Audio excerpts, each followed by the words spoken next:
What's good? It's your boy Fanon. Going to talk about one of my favorite fighters in the ring and one of the most baffling fighters for me outside the ring, excuse me, and that's Gervonta Davis. And Gervonta Davis is one of the kings, a king of the social media, and so came out with another tweet or Instagram post today. Several people have made videos about it. I checked it out myself. And, sometimes you just don't know what to think about what he's writing and where he's coming from because it's a post. It's a Instagram post. So, but I gotta say, man, I can't see him having taken even a more direct shot at Floyd Mayweather Jr. and coming off like a spoiled brat in the process. Before I do that, though, I'm definitely going to have a live stream later today. And so please subscribe to the channel and hit the bell icon so that you can be notified of when the live streams happen. I don't do them at regularly scheduled times. And we really do have very, very good conversations between myself, some very knowledgeable boxing fans. And it's in an environment where, you don't have to worry about a lot of trolling and, people disrespecting you, but get to meet and exchange ideas with mature, knowledgeable boxing fans. Now that said, and also the best way to do that again is to hit the bell icon and be notified of when they happen. Now, let me go through the tweet. What do we call it? Is this a tweet? I think this might be a tweet. It might be Instagram. I'm not sure. He says, Gervonta Davis, last year I was forced into fighting for the IBF title, but I believed in myself and heart. I believe in myself in the heart I have. I can overcome anything, and I did it by myself. Caps, by myself. This time around, I'm more focused and ready to show the world I'm here to stay, and I'm still doing it by myself. So please don't get to faking with an upside down smile. See y'all in a couple weeks. I'm ready. Hashtag the one. Man, Gervonta Davis Gervonta Davis is just, man, he needs somebody to just watch what comes out of his mouth, man. I was watching Leonard Ellerbe. When Leonard Ellerbe, I believe he's the president of Mayweather Promotions, and he talked about how good certain people were with the social media, and how sometimes it's a good thing, sometimes it's not a good thing. And Leonard Ellerbe is a very he's very careful with his words when he speaks to the media, and so he's an older guy, mature guy. So, he didn't just come out blast any particular guy, but, he's definitely talking about the younger fighters and this tendency to get on Instagram or get on Twitter and say anything that you feel like saying at any given moment. So him saying that he did this by himself. Now, it's not too hard to extrapolate what he means by himself, because there are certain people around him. You have a promoter in Floyd Mayweather.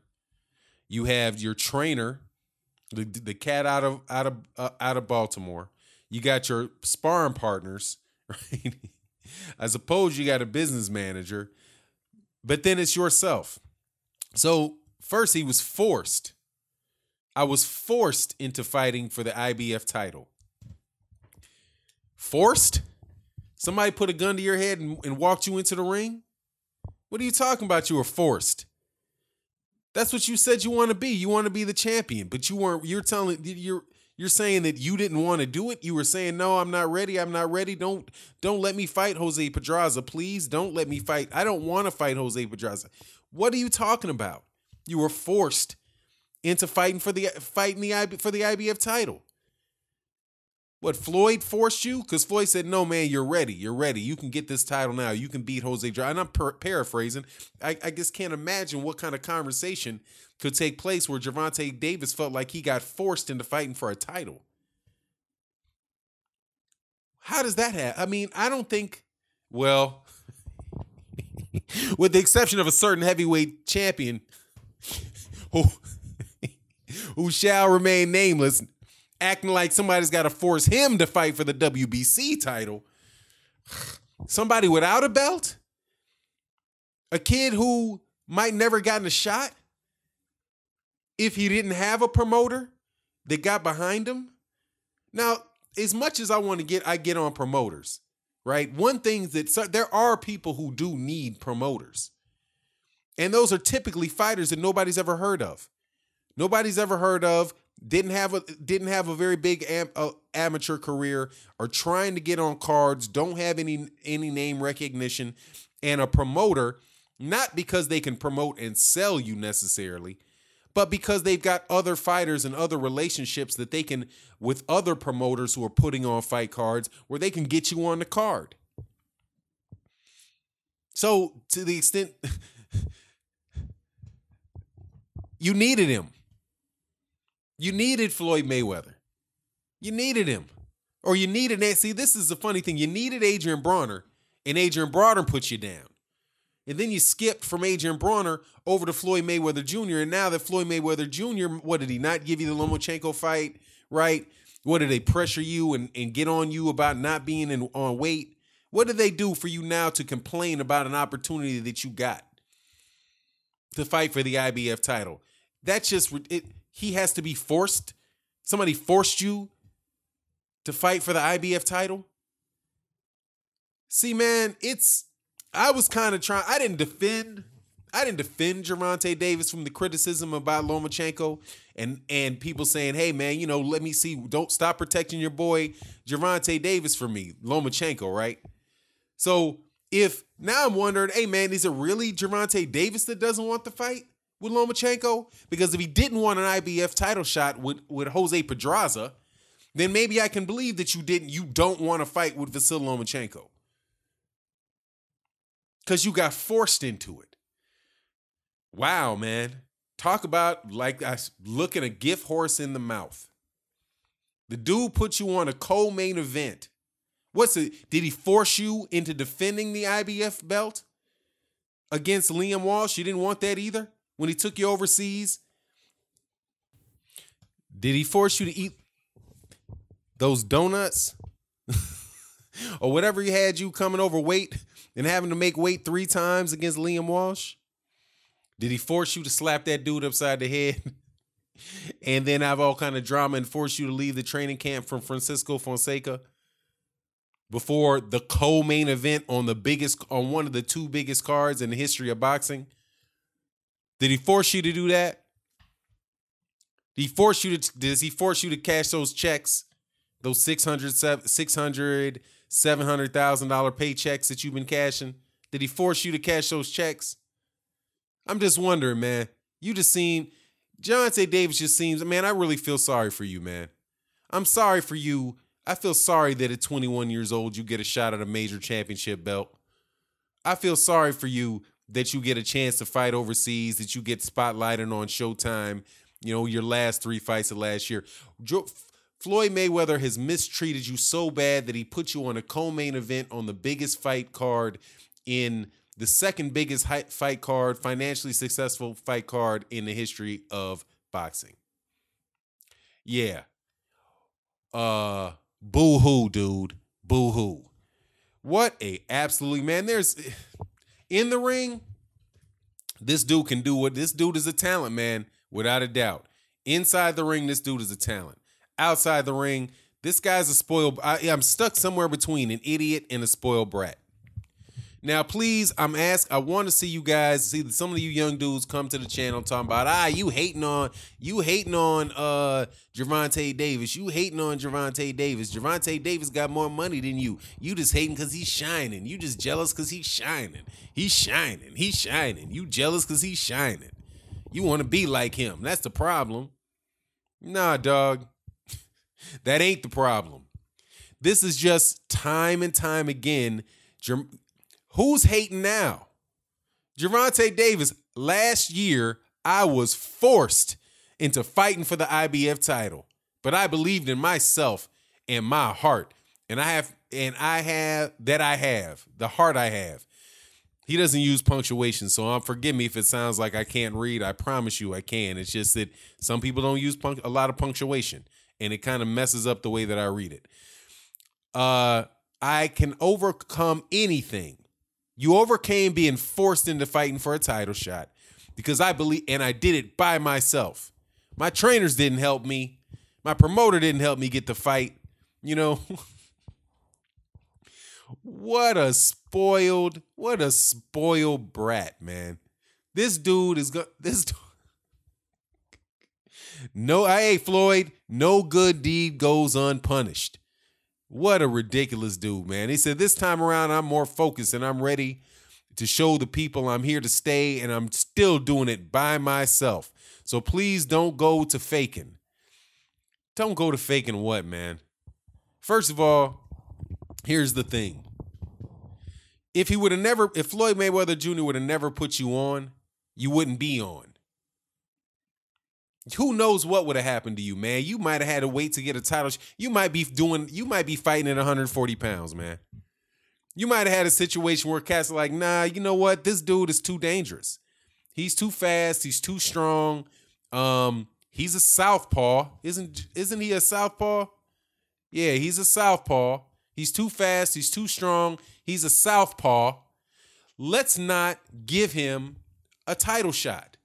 Let's not even give him a good fight at all because he's too dangerous at 130 pounds. He's too dangerous at 130 pounds. So what we'll do is we'll just give him a shot. Yeah, son, I give you a shot, but I got to do you like we did. We got to do you like we did Chris Bird. We're not going to let you fight at 175-pound Chris Bird. We're going to make you fight at 100. We're going to make you fight at heavyweight. If you want a shot, you got to fight at heavyweight. Yeah, I know you're 175 pounds and you can probably beat all these guys at 175 pounds because it's really hard to hit you and you've got a tremendous amount of skill. But in order for you to get on this card, man, you got to fight at heavyweight, man, because you're not going to sell. So I need you to be a journeyman for me, man. I know you can make it and do well at the weight. So what would prevent him? Would you want to sign? Who'd you want to sign with? Who would have done you better? You just going to go up there and introduce yourself to the matchmakers and tell them to put you on the card, and you think they're not going to see that you got knockout power in both hands, southpaw, and they can say, yeah, sure, I'll give you a fight, but not at 130. I'll give you a fight at 140. Hey, why don't you try to fight at not 130. Hey, how about you fight for 140? Yeah, I got this 5'11". I got this 5'11" dude coming out of the UK named Josh Taylor, and I want to see you. I think that you could give him a good match. Right? No Jose Pedrazas, no Liam Walsh, no Francisco Fonseca, no Jesus Cellular for the WBA regular. This dude is moving up a weight class, man. This dude is Cellular is never fought at this. I don't think he's ever fought at this weight class before. His last fight was a split decision draw over a year ago against Abner Mares. Did you do that yourself? Did you plan out that nice cushy fight for yourself there, Gervonta? This dude is clowning. And see, it's just, there's one thing to being built, okay? Because I think Gervonta Davis is, like I've said it 100 times. I think Gervonta Davis is a very good fighter. I think he's got a lot of talent. I think he could beat anybody at 130 pounds. If you give him a few years to develop, he could probably beat Lomachenko. He's that talented. But it's not going to happen if he keeps crapping on everybody around him, man. If he keeps talking sideways out of his neck and he ostracizes himself from people. Why would you? Who's faking? Like they helped you. Leonard Ellerbe faking because he called down there and he wanted to know if you made weight. Hey, Gervonta, how's the weight going? Because that's what he complained about a couple weeks ago, right? Was that all they care? They don't ask me how my camp's going. Do I need anything? They just ask, what's my weight? Well, shit, dude, you missed weight last fight, dog. It was a huge embarrassment. What do you think? They're not going to ask you about your weight? You dang near missed. You went over to the UK and dang near missed weight. Who knows? They might have slid some money under the table for you to allow you to make some weight over there in the UK. Taking 3 times to make weight, man. And if you make weight easy this time, it tells you that, yeah, you are also responsible for you not making weight. You did that by yourself too, man. But come on, man. Don't get a career that's being built. You know, you take Jose Pedraza. Jose Pedraza is not I mean, Jose Pedraza, you know, is a good fighter. Jose Pedraza is a good fighter. But Jose Pedraza is not, you know, he ain't the end all and be all, dog. He's a dude who was 22-0 with with 12 knockouts. Would you fight him when he was 20? I think he's 22-0 with 12 KOs. Right? He didn't hit that hard, man. And we can see what'll happen with him later. But Jose Pedraza wasn't, I mean, he ain't a world beater. He's a good fighter, but he's not a whole world beater. Liam Walsh ain't a world beater. Francisco Fonseca damn sure isn't. Cellular is just coming off of a split decision loss to Abner Mares. So you have people, Gervonta has people that are helping him. Clearly helping him. But he did make sure, 15 hours ago, to make sure he said thank you to Al Heyman. Thanks for everything, Al Heyman. Yeah, dog, at least act like you got enough sense to thank Al Heyman. The guy who's setting you up with these matches that are designed to make you look good. Designed to make you look good. You have Floyd Mayweather Jr. taking the brunt of the blows for you about Lomachenko. Your name is big enough where you got the best guy at 130 pounds in your weight class calling you out when you don't even have a belt. And you got Floyd Mayweather Jr. standing in between the two of you. Saying, hey, man, no, it's not on him. You got to come. I'm not letting that fight go on. Because Floyd probably knows you can't win it at this stage in your career. And what could make him think that? Lack of discipline outside the ring, more than likely. And what do you expect from a guy that says that I did it all by myself, I'm doing it this time all by myself? If you have somebody that's talking to him and trying to explain to him or show him things that would allow him to be more successful, to be better at what he does, you think he's going to listen to him? Man, this dude is just, I don't get it, man. I don't get it. I mean, I understand it. He's a kid. And to the people that I'm telling you, I do a video on Gervonta Davis anytime he does something good, because I'm a supporter of Gervonta Davis. I want to see Gervonta Davis do well. I don't want to see him lose. I didn't want to see him lose his belt on the scales to Francisco Fonseca. I didn't want him to lose to Pedraza. I don't want to see him lose to this cellular guy. I would love to see Gervonta Davis unify 130 pounds. But it, just like Anthony Joshua, in the situation when things come out of fighters' mouths that sound ridiculous, it gets harder and harder to support them. Especially when they start doing it well before they deserve it. Gervonta Davis says that he did it. If you won it all by yourself, then you lost it all by yourself. You won that IBF belt by yourself, and you dropped that IBF by yourself. But then you get another fight under the same promotional banner. Now, what are you going to wind up doing, right? You're going to leave Floyd Mayweather Promotions and do what? Go to who? Going to go to Top Rank? Going to go to Eddie Hearn? Go fight over there in the UK, man. They're not going to spotlight American fighters over there in the UK. But maybe he'll do that. I don't really know. Honestly, man, at this point, I don't care. But I just always find it interesting, man, how these young dudes get on my page and not subscribe, not the cats that are subscribed, but the people that just see Gervonta Davis's name in the headline and then want to immediately go to defending them. You're part of the problem. And you're not going to be there for when this dude, if he craps out. If he burns every bridge around him. You got him talking crap to Deontay Wilder. I think Deontay Wilder said something like, dude, look, man, don't hide. I will slap you. and you and your big ass bodyguards ain't gonna stop Deontay Wilder from slapping you. Not all three of you combined. But hey, man, that's a little bit of a joke, kinda, a little bit. But I certainly hope this dude grows up, man. Well, he's gonna grow up. I just hope he just, calms all that nonsense down. Stay off Twitter. God dog, man. Some people just don't need to have that, man. When you start jumping up there, you were praying for Deontay Wilder to lose the fight, dog. Praying. On Twitter. How you gonna be praying on Twitter? Oh, yeah. Skills pay the bills. Damn. That's messed up. He should have been stopped the fight. What a biatch. Anyway, man, it is what it is, man. I hope this boy grows up, and I'm out. Peace.